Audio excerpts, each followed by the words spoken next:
গতকাল রাতে প্রচুর পরিমাণ ঝড় বৃষ্টি হয়েছিল। হঠাৎ করেই ওই ১১টার দিকে শুরু হয়েছিল। যার কারণে রাত থেকেই কারেন্ট ছিল না, তাই সকালে জলও আসেনি। এখন বাজে ওই সকাল ৯:৩০ মতো।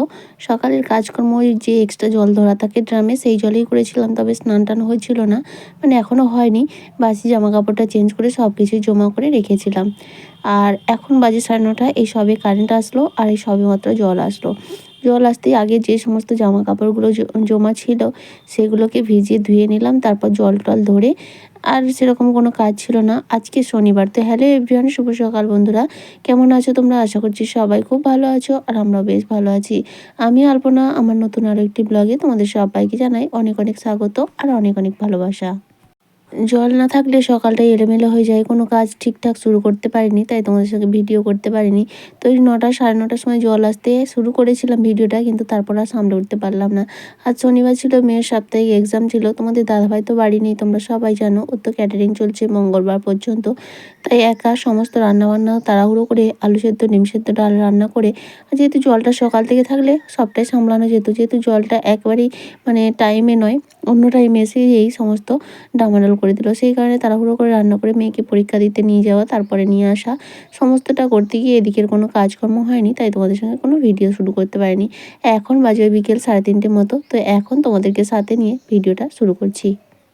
চেষ্টা করছি যে একটা দিনও তোমাদের সঙ্গে গ্যাপ দেবো না ভিডিও, কিন্তু সেই হয়ে উঠছে না।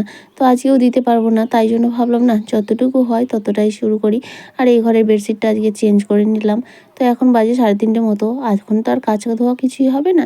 তো এটা সকালেই করার কথা ছিল, আর সকাল থেকে কারেন্টটা বহু ডামাডোল করছিল। ওই ৯টা ৯:৩০ সময় একবার জল আসলো, তারপরেই আবার ১০ মিনিটের পরেই আবার কারেন্ট চলে গেল, আবার আসছে। এইভাবেই কি আর কাজ হয় বলো? তো সেই জন্য হয়নি। এখন খাওয়া দাওয়া সেরে নিয়েছি। আর আজকে তো আবার মেয়ের ড্রয়িং ক্লাস ছিল, ও গেল না। গানের ক্লাস আছে, তখন যাব। তো তাই জন্য ভাবলাম এই সময় আমি আমার কাজগুলো একটু গুছিয়ে নিই, তা নাহলে কালকেই আমাকে সবটা করতে হবে। তো যাই হোক, ওদিকে বেডশিটটা পরিষ্কার করে মানে চেঞ্জ করে নিলাম। আর সকালে যে জামাকাপড়গুলো ধুয়েছিলাম, কয়েকটা শুকিয়েছে, কয়েকটা শুকায়নি। তো যেগুলো শুকিয়েছে সেগুলোই আপাতত ভাঁজ করে রাখি। একটু পরেই এবার বেরোতে হবে গানের ক্লাসে। আর যেগুলো শুকায়নি এখনও বাইরে মেলা রয়েছে, তো সেগুলো পরে ঘরে তুলে রেখে দিয়ে যাবো আর কি।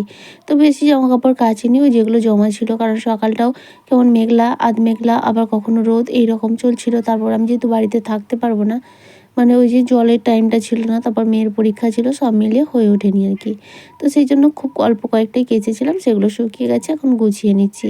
আজকে ভাবছি আলনাটা আর এই আলমারিটা, এই ঘরের একটু পরিষ্কার করব। অনেক দিন হলো এ ঘরে কোনো কিছু করা হয়নি। আর এই যে তোমাদের দাদাভাইয়ের প্যান্ট আর এই কোটটা কালকে কেচেছি, পরশু কেচেছিলাম, শুকিয়ে গেছে, আর গুছিয়ে তোলা হয়নি। সোয়েটারটার তো আর প্রয়োজন নেই, তো ওটাকে এবার গুছিয়ে দিলাম। তারপরে আলনাটা একটু সুন্দরভাবে গুছিয়ে নিচ্ছি। আর অনেক জামা কাপড় বাইরে জমাও হয়ে গেল, মানে এখনই এই যে চেঞ্জ করলাম। তো সেই ঘরে বেডশিটটাও চেঞ্জ করব, তবে আজকে নয়। দেখা যাক, কালকে যদি পারি তো করব, না হলে অন্য কোনো দিন করব, যেহেতু খুব বেশি দিনের হয় না। মানে বেশি দিন হয়তো হয়নি, সেদিন রাতে চেঞ্জ করেছিলাম। তো যাই হোক, এখন এই আলনাটা সুন্দরভাবে গুছিয়ে নিচ্ছি। আর আলনাতে বেশি জামাকাপড় আমি রাখিনি, কারণ কি প্রচুর পরিমাণে ধুলো হয়, তো তাই ২-৩টে শাড়ি আর কয়েকটা নাইটি থাকে। যেহেতু গরম পড়ে গেছে, এখন বেশিরভাগ সময়টাই নাইটি পরতে হয়। মানে শাড়ি পরে কাজ করতে একটু অসুবিধা হয় গরমের সময়, শীতের সময় অতটা অসুবিধা হয় না। তো সেই জন্য খুব বেশি রাখা হয় না আর কি। যাই হোক, আলনাটা গুছিয়ে নিচ্ছি। আলনাটা গুছিয়ে নিয়ে নিচটা একটু মুছতে হবে, কারণ বেশ ধুলো পড়ে না, সাদা সাদা হয়ে গেছে। পরিষ্কার পরিচ্ছন্ন করে কাজ করতে আমার খুব ভালো লাগে, আর পরিষ্কার পরিচ্ছন্ন থাকলে দেখতেও ভালো লাগে। সংসারটা তো নিজে হাতে তৈরি করা, সমস্ত জিনিস এই সংসারে যা দেখছো সবটাই কিন্তু আমি আসার পর আমার নিজের হাতে তৈরি।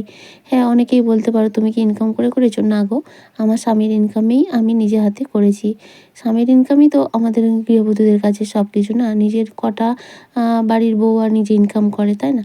তবে সেই টাকা নিয়েই, স্বামীর টাকা নিয়েই কিন্তু নিজে হাতে তৈরি করলেও সেটাই কিন্তু অনেকটা, কারণ স্বামীরটাই তো আমার, তাই না? তো যাই হোক, নিজে হাতে তৈরি করেছি বলে জিনিসগুলোর প্রতি মায়া অনেকটা বেশি, ভালোবাসা অনেকটা বেশি, তাই ভীষণ যত্ন করি আর কি। তবে ইদানিং আর সেইভাবে করতে পারি না, আগে যতটা করতে পারতাম। তবুও মাঝে মধ্যে করতে কম করি না। এই যে ধরো না, 4টে থেকে মেয়ের গানের ক্লাস আছে, এখন বাজে 3:30 মতো। এখনও কিন্তু আমি কাজ করে চলছি, আর এত গরম লাগছে কি বলবো বন্ধুরা, বীভৎস গরম। এই সময় কিন্তু একটু রেস্ট নিতে পারতাম। আর যেহেতু সেরকমভাবে কোনো ভিডিও করতে পারবো না, কারণ এই যে গানের ক্লাসে যাবো 4টের সময়, ফিরতে ফিরতে সেই 7টা, মানে কাজের সময়টাই পুরো আজকে সারাদিনটা আমার বাইরেই কেটে গেল। ওই যে সকাল থেকে তাড়াহুড়ো করে কাজ কমপ্লিট করে মেয়েকে নিয়ে গেলাম পরীক্ষা দিতে 10:30টার সময়, আসলাম 1টা বেজে গেল। এসে খাওয়া দাওয়া করে এই যে আবার শুরু করে দিয়েছি। আবার ড্রয়িং ক্লাস তো গেল না বলে তাই, তা নাহলে আমাকে আবার দিতে যেতে হতো। তো তারপরে আবার এই গানের ক্লাসে যাবো 4টে থেকে। যাই হোক, ওদিকে আলমারিটা মুছে নিলাম, আর এখন ঘর-দুয়ারগুলো ঝাড় দিয়ে নেবো, বাইরটাও ঝাড় দিয়ে নেবো। এখন বেজে গেছে প্রায় 3:45 মতো। তো এবার রেডি হয়ে আবার যেতেও হবে। যেহেতু হাঁটতে হাঁটতে যাবো বলে ভেবেছিলাম, তারপর দেখলাম না, তোমাদের দাদাভাই একটু বাড়িতে এলো, আমাদেরকে দিয়ে এসে ও সন্ধ্যা পর্যন্ত ছিল, দিয়ে এসেছিল। আর তারপরে আবার সন্ধ্যাবেলায় গিয়েছিল। আসলে ও বাড়িতে থাকলে এতটা চাপ হয় না, তখন কি হয় মানে টুকটাক সাহায্যটুকু তো হয়, কিন্তু যেহেতু বাড়িতে না থাকলে না সবটাই একা হাতে করতে হয়, তখন একটু অসুবিধা হয়ে যায়। যাই হোক, চলো বাকি কাজগুলো করতে করতে আমার মিষ্টি বন্ধু দিদিভাইদের নামগুলো নিয়ে নিই, যারা এত সুন্দর সুন্দর কমেন্ট করেছো। কমেন্ট করেছে শ্রেয়সী ব্লগ, প্রশান্ত হালদার এবং সুপর্ণা পাল।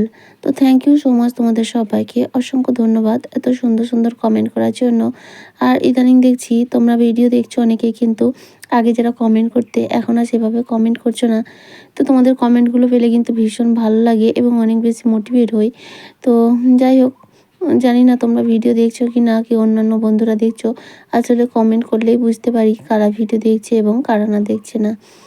তো যাই হোক, ওদিকে দুটো ঘর ঝাড় দিয়ে নিলাম, আর এখন এই দুয়ারটাও ঝাড় দিয়ে নিলাম। আর এরপর বাইরটাও ঝাড় দিয়ে নেবো, তবে সেটা অফ ক্যামেরায় করেছিলাম, কারণ সম্পূর্ণটা ক্যামেরাবন্দি করে করতে গেলে অনেকটা দেরি হয়ে যায়। আসলে ক্যামেরা বিভিন্ন অ্যাঙ্গেল করতে অনেকটা সময় নষ্ট হয়ে যায়।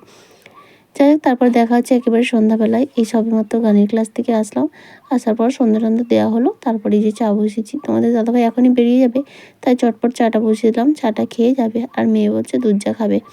ও এক্ষুনি এসে না একটা কলা খেলো, সেই জন্য বললাম ঠিক আছে, ওকে পরে চা করে দেবো। এখন আমরা চাটা খেয়ে নিই, তারপরে এই চাই একটু রেখে দেবো, আর তার সঙ্গে আর একটু দুধ দিয়ে ফুটিয়ে দুধ চা করে দেবো। ও তো দুধ চা ছাড়া খায় না। যাই হোক, আমাদের দুজনে 2 কাপ চা নিয়ে নিলাম। আর তারপরে মেয়েকে একটু পড়ানো, গান টান কমপ্লিট করার পর আজকে ভাবলাম একটু আলুর তরকারি করি, রাতে মুড়ি খেয়ে নেব। আজকে আর ভাত বা অন্য কোনো কিছু হবে না, ভাত রয়েছে অল্প একটু, তো আজকে আর খাবো না, ওটা জল ঢেলে রেখে দেবো কালকে সকালে খাওয়ার জন্য। আজকে মেয়েকেও বললাম কি আলু, মানে মেয়ে তো এই তরকারিটা ভীষণ পছন্দ করে, তো এটা দিয়েও মুড়ি খেতে ভালোবাসে আর কি। তো সেই জন্য এটাই করলাম, একটু কালো জিরে আর লঙ্কা ফোড়ন দিয়ে, তারপরে পেঁয়াজ, টমেটো থাকলে দিতাম, টমেটোটা নেই আর কি, সেই জন্য একটু হালকা পাতলা করে ভেজে জল ঢেলে দিলে, তারপর ফুটিয়ে ভালো করে সেদ্ধ হয়ে উঠলে নামিয়ে নিলে ভালো লাগে খেতে। সাদা এটা হলুদ না দিলেও চলে, আমি একেবারেই হালকা পাতলা হলুদ দিয়েছি। যাই হোক, সমস্তটা হালকা ভাজা হয়ে গেছে, এখন জল ঢেলে দিলাম, এতে আদার্স কিন্তু আর কোনো কিছুই দেবো না। এখন কিন্তু আমার তরকারিটা সম্পূর্ণ রেডি, এখন নামিয়ে নেব। চলো বন্ধুরা, আজকের মতো এটুকুই, আবার দেখা হবে। সবাই খুব ভালো থেকো, টাটা।